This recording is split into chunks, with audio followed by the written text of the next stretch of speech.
Good night. I'm Adam's older brother, and I am the groomsman with the honor of being the best man here tonight. Before I start, I just wanted to reiterate how lovely our beautiful bride, Annie, looks tonight.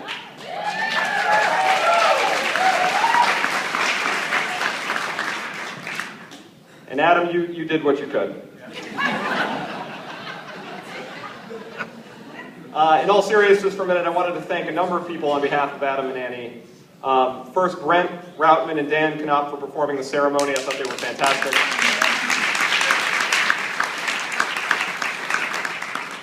To Annie's mom, Bev, and her sister Becky for these amazing centerpieces you see in front of you.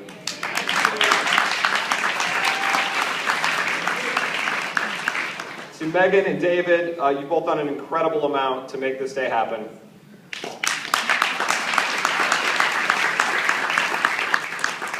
And to my parents, Gail, Jimmy, and Mary, thank you for everything you've done. You don't need to clap for them.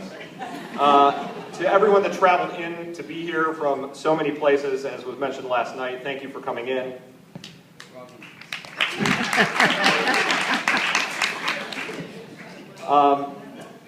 Annie's dad, Edward, who we know is with us here in spirit today.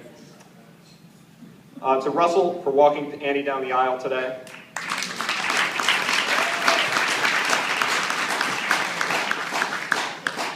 And to Megan Simon Webster, who I'm told is Annie's right-hand woman, for all that she did today.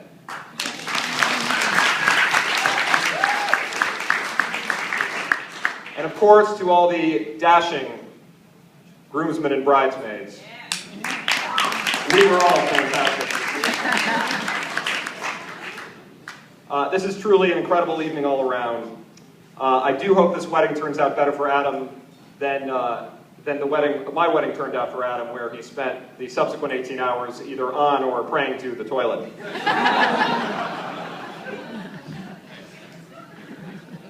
Now, I'd like to tell you about one of the best guys I know. But I'm not here to talk about myself tonight, I'm told, so I'm going to tell you about Adam instead. As you might expect, over the past 32 plus years, Adam and I have done a number of amazing things together. And as you said, how do you sum that up into a few short anecdotes? Let me tell you about a couple different things that I remember. I remember taking a family trip to Disney World. On that trip, Adam and I shared a bed in the hotel, and being the older brother, I thought it was cool. I would chew gum. I could chew it up until the time I went to sleep. But this night I decided that I would just chew it right up until the time I actually fell asleep. And in the morning we woke up and that gum was lodged in Adam's hair. And I decided that the right thing to do was to go find a pair of scissors and cut that gum out of Adam's hair. Which I did, and as you can tell from looking at him, that bald spot still really hasn't grown back. In the summer of 1994, my dad decided that it was a good idea to send Adam and I both alone to football camp in Morgantown, West Virginia. Have any of you ever been to Morgantown, West Virginia? It's the worst place ever! It is the worst place ever! It was 10,000 degrees, we shared a dorm room, there was no air conditioning, it sucked! And on top of it, we attended a football camp where everyone was literally double our size. I don't know about you, Ad, my legs are still sore from that football camp. Thank you, Dad, for the wonderful memories. All the other kids were swimming at home, and we were in Morgantown, West Virginia, at a football camp. The one positive is that it brought the two of us close together. But I'd say one of the more legendary things that Adam and I accomplished was, while on vacation down in Florida, we decided to borrow my Grandma Sylvia's car and drive it down to a football game at the Orange Bowl. I don't remember much about the game, but what I do remember is that we literally lost her car. My grandma was out of town and unreachable. We were scheduled on the flight to go back to Cleveland the next day, which we did. So my grandma returned home and wanted to know where the hell her car was. And we had no idea. Fortunately, 3 or 4 days later, some guy called the police and said, "Why is there still a Buick on my lawn?" Speaking of Grandma Sylvia, last night I asked her if she had any favorite memories of me and Adam together. She thought for a second, she said, I've got a great one! You guys were both visiting me in Florida one time, and I gave Adam a walnut, and he almost choked on it and died.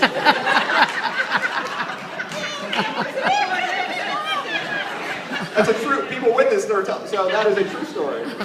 Thank you for your contribution, Grandma, to the speech.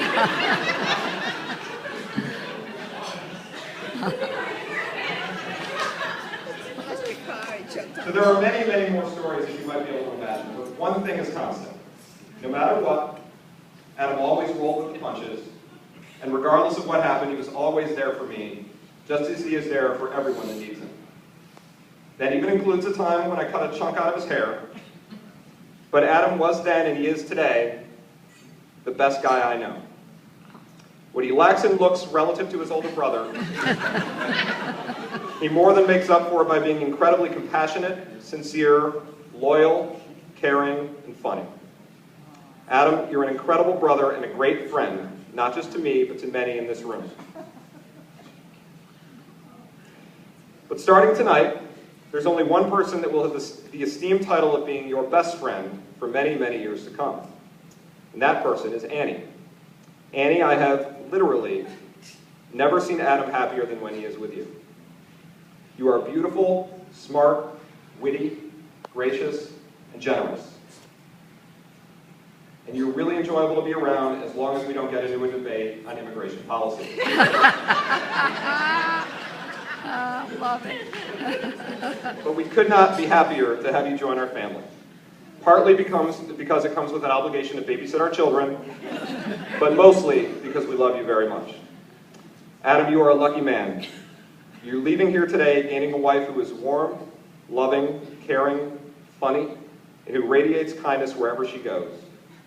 And Annie, you are lucky too.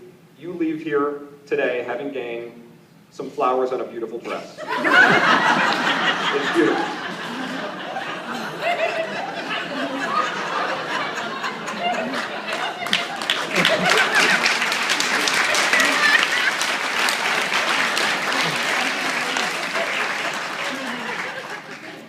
Adam, just remember that Annie is a great girl, and she deserves a good husband. And thank goodness you married her before she could find one. I know you both will be happy for many, many years to come, as long as you don't let Grandma Sylvia try to feed you any more walnuts. In all seriousness, please raise your glasses. To Adam and Annie, may you enjoy a long lifetime of love and happiness.